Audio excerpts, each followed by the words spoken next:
Alors bonjour mes élèves, comme prévu, je vous ai demandé la semaine dernière de préparer un texte de lecture, étudier des textes, et je vous ai précisément demandé de faire ou bien de préparer le texte de la page 72-73 de votre texto collège. J'espère que vous avez fait le travail, je l'espère vraiment du fond de mon cœur, parce que c'est très important de faire le travail, surtout pour la lecture, parce que ça nous aide quand même à comprendre et à suivre cette explication. J'espère aussi que vous prenez la même peine que vos professeurs de rester à jour et de suivre et poursuivre vos études en attendant que la situation change. Alors, je vous ai demandé la semaine dernière de préparer le texte que vous avez que vous avez maintenant, que vous êtes en train de voir. Alors, le titre de ce texte, ou bien l'extrait de cet extrait, c'est « À moi, compte deux mots ». Alors, si vous l'avez lu, vous allez rapidement constater qu'il s'agit d'une pièce de théâtre et qu'il s'agit d'une pièce de théâtre qui est écrite en vers et non pas en prose. Donc, ce sont des vers. C'est comme en quelque sorte, de la poésie. Alors, si vous avez lu aussi, vous allez comprendre qu'il s'agit de deux personnages. L'un de ces personnages entre au bien de monde à l'autre d'entrer en duel pour se combattre. Et pour vous résumer l'histoire, je ne sais pas si vous avez lu ce chapeau, mais j'espère que vous l'avez lu. Donc l'histoire déjà se déroule, ou bien se passe en Espagne, au Moyen Âge.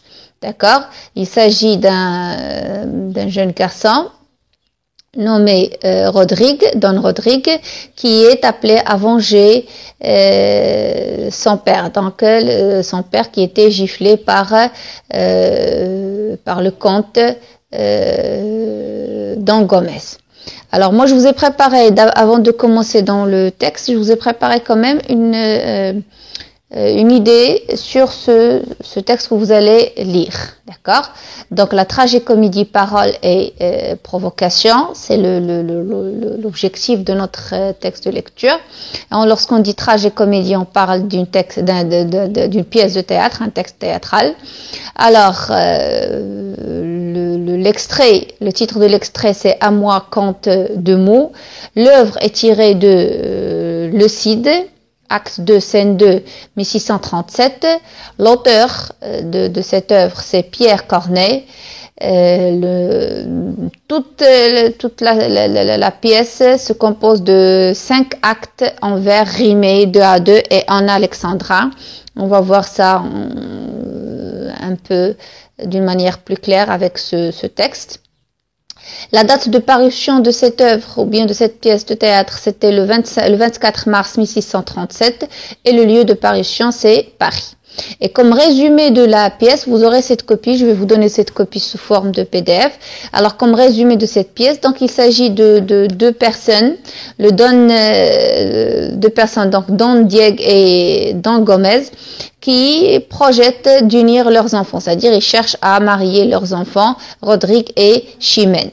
Mais il y avait un problème qui s'est produit, c'est que le comte, c'est que le Don Diego était préféré pour un poste de précepteur du prince, ce qui a rendu le comte jaloux et il a giflé le vieil homme. Et c'est à partir de là que la scène va commencer, parce que Don Diego est trop vieux pour se venger, pour vraiment montrer ou bien pour demander une vengeance. Pourquoi il sait très bien qu'il ne peut pas vraiment combattre et qu'il ne peut pas affronter le comte Don Gomez. Donc qu'est-ce qu'il a fait le Don Diego? Il a demandé à son fils de le venger, de prendre sa vengeance. D'accord, il remet sa vengeance entre les mains de son fils. Et le problème pour le fils, Rodrigue, c'est que il sera déchiré entre sa loyauté envers son père, ses liens de sang avec son père, et son projet de mariage avec Chimène. Et en fin de compte, il va décider d'écouter la voix du sang et il va prendre la vengeance de son père en tuant le père de Chimène en duel.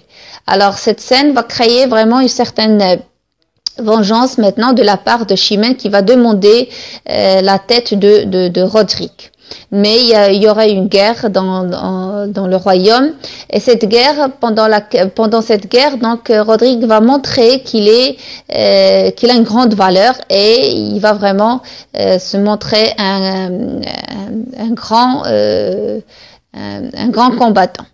Alors, ce qui va vraiment amener le roi à le pardonner. Donc, il sera pas tué à la demande de Chimène. Mais cette dernière, il va insister, il va demander un duel entre Don Sanche et Rodrigue pour se battre, et le vainqueur serait son mari. Bien sûr, c'est Rodrigue qui va gagner ce combat, et il va se marier avec Chimène. Donc ça, c'est l'histoire de toute la scène, de toute la pièce de théâtre, en résumé, bien sûr. Et vous l'aurez je vous ai quand même donné ce résumé seulement pour avoir une idée sur le contenu, ou bien sûr toute la scène de cet extrait que vous avez. Par contre, l'acte que vous avez, l'acte 2, scène 2, c'est-à-dire l'extrait qu'on a ici, cet extrait, il représente l'acte 2, la scène 2. Donc, de quoi il s'agit dans cet extrait? Quel est son résumé? Il s'agit d'un duel entre Don Gomez et Don Rodrigue. Rodrigue, il vient provoquer Don Gomez en duel. Ce dernier, il essaie de le dissuader, c'est-à-dire de lui demander de renoncer à son idée, car il ne veut pas avoir à le tuer, parce que Don Gomez est un grand combattant, est un grand guerrier, donc il se voit plus fort que le jeune homme. Donc il va essayer de ne pas vraiment accepter dès la première demande. Mais l'enfant ne se laisse pas, ou bien le jeune homme ne se laisse pas ébranler, donc il va demander vraiment ce duel, et les deux hommes, ils vont sortir pour se combattre. Bien sûr, la fin de ce combat serait par la suivante, c'est que c'est Rodrigue qui va gagner, il va tuer le comte, d'accord? Alors j'espère que vous avez lu ce petit texte que vous avez. Il n'est pas vraiment si difficile à lire, et on passe directement aux réponses aux questions. Donc il y avait, je vous ai demandé de répondre à la question 1, 2, 3, 4, 5 et 6, n'est-ce pas? J'espère que vous avez vraiment pris la peine de lire ce texte et de répondre à ces questions. Je vais répondre avec vous ensemble, tout en donnant certaines explications. Alors, première question, pourquoi Rodrigue et le comte se retrouvent-ils face à face? Donc, il y a un face-à-face entre ces deux personnages. Il n'y a que ces deux personnages dans cet extrait, c'est Don Rodrigue et le comte. Donc, pourquoi ils se retrouvent face à face? Tout simplement parce que Rodrigue et le comte, ou bien parce que Rodrigue vient provoquer le comte afin de venger son père. Nous l'avons dit, celui-ci, le père, était, en effet, il était giflé par le comte. Et comme il est dit, ou bien il est rappelé dans le chapeau. Donc, le jeune homme, il vient provoquer le comte pour venger, afin de venger son père. Ça, c'est la réponse à la première question. Deuxième question, que pense Rodrigue de son père? D'abord, qu'est-ce qu'il pense du comte et qu'est-ce qu'il pense de lui-même? Citez le texte dans vos réponses. D'accord.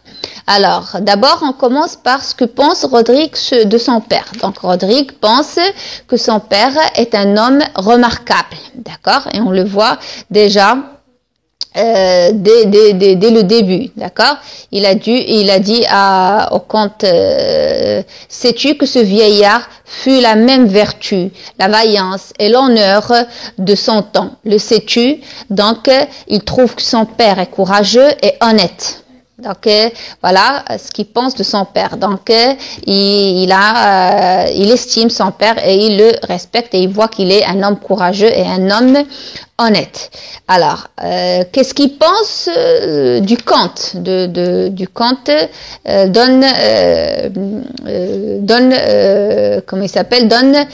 Gomez. Alors, il sait que le comte est aussi valeureux.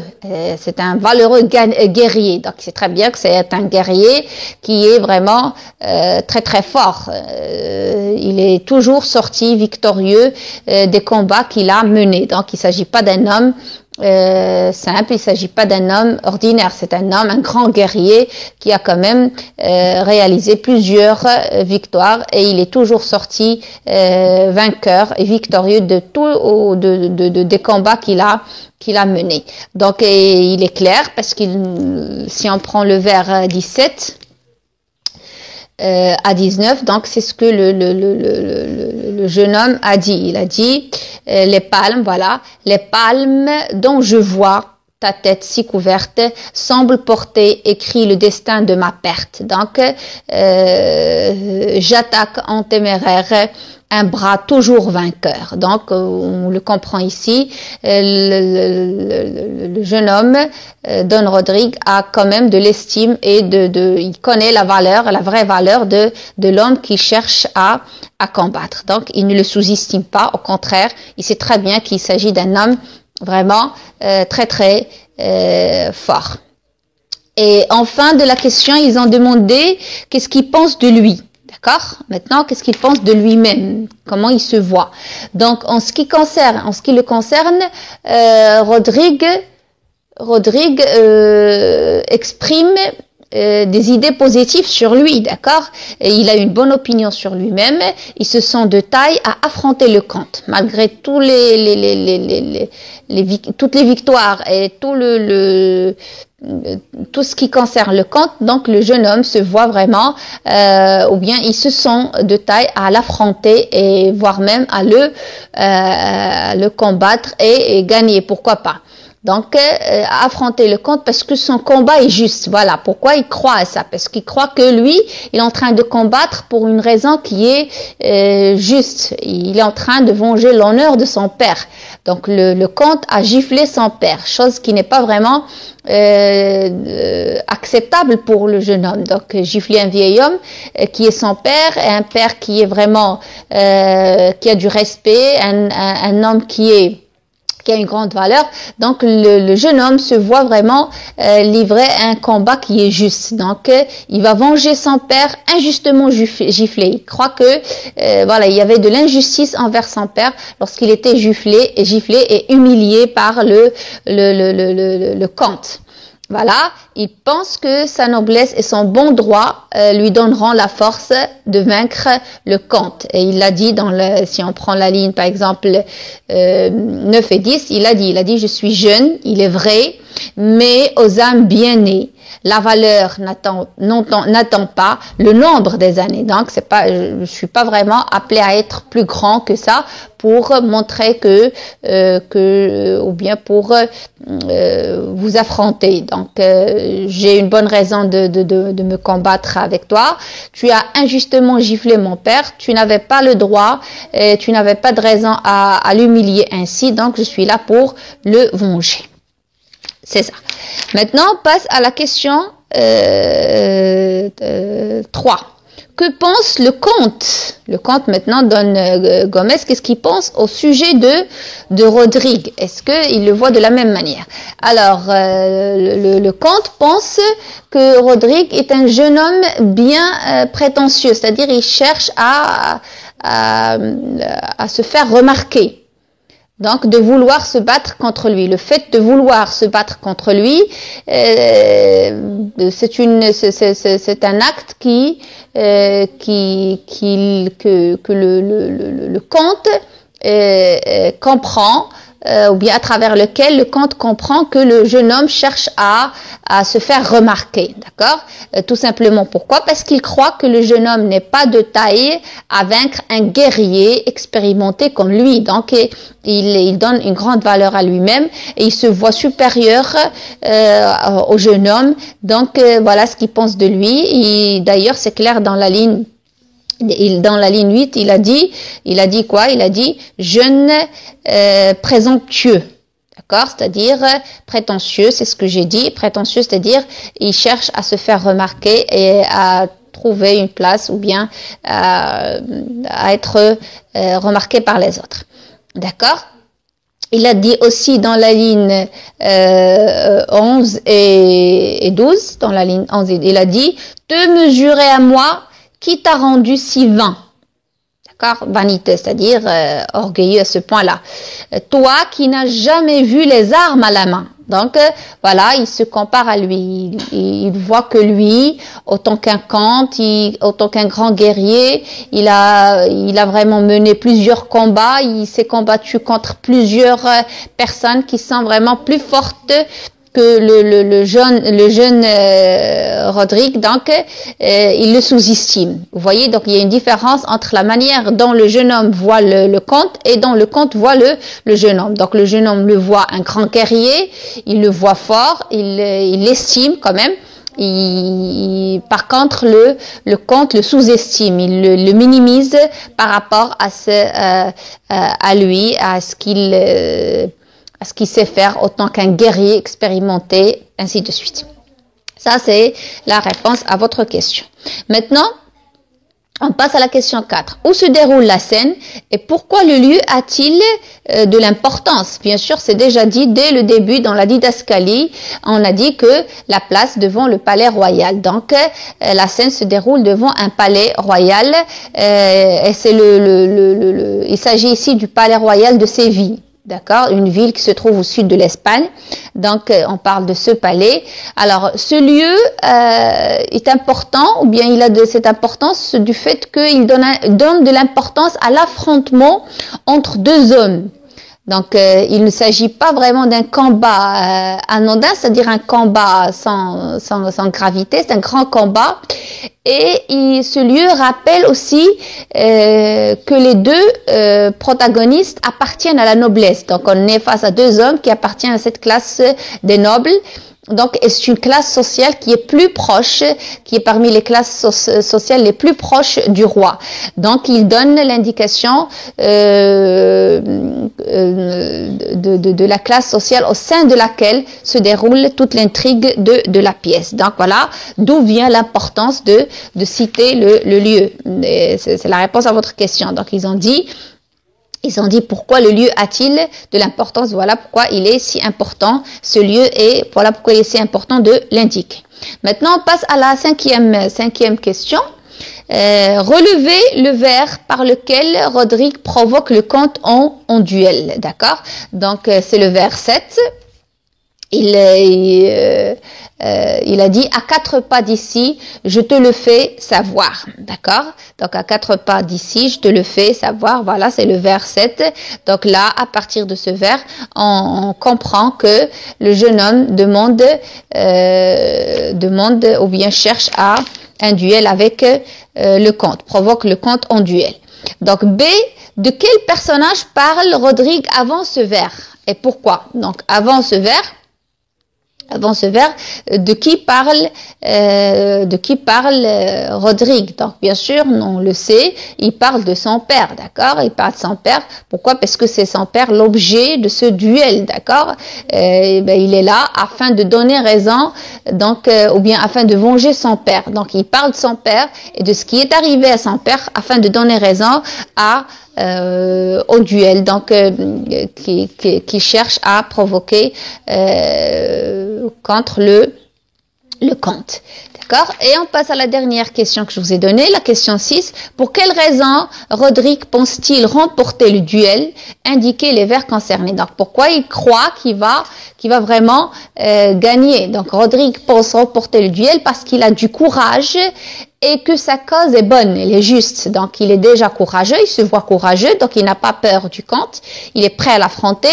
Et il a une deuxième raison, c'est qu'il voit que la cause, c'est-à-dire son objectif est bon. Donc, il a une raison qui est juste. Il cherche à venger son père. Son père était humilié. Donc, c'est lui, le fils, c'est de son devoir de venger son père et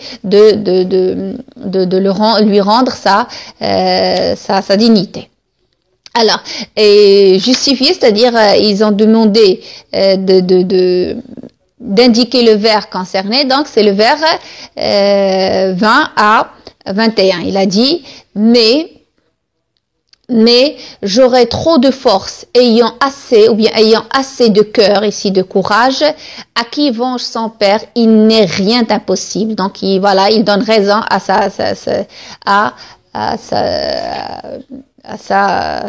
sa demande ou bien sa provocation en duel. Voilà. Je crois que j'ai essayé quand même de vous mettre dans la scène, de vous expliquer de quoi il s'agit, de vous faire entrer quand même dans l'histoire.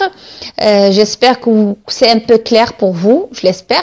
Et voilà, je vais vous demander de faire une petite recherche. Vous aurez les réponses à ces questions, vous les aurez sous forme je vais vous envoyer des copies en PDF pour pouvoir revoir ces réponses et les contrôler, les voilà, d'accord? Vous aurez une copie. Vous aurez ces deux copies. Vous n'êtes pas appelé à les recopier, vous êtes appelé seulement à relire les réponses pour maîtriser quand même votre compréhension.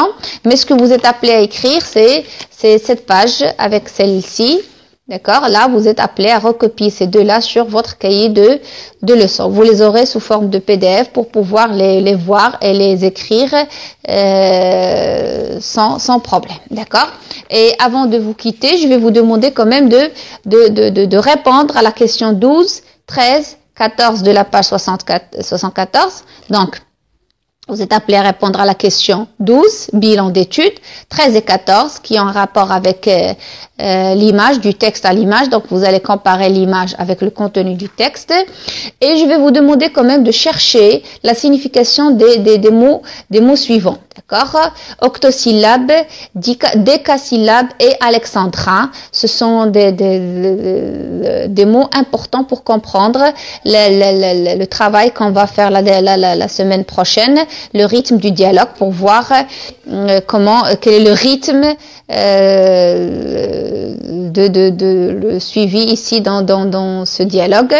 D'ici là, je vous demande de rester toujours sérieux, de faire votre travail et au revoir.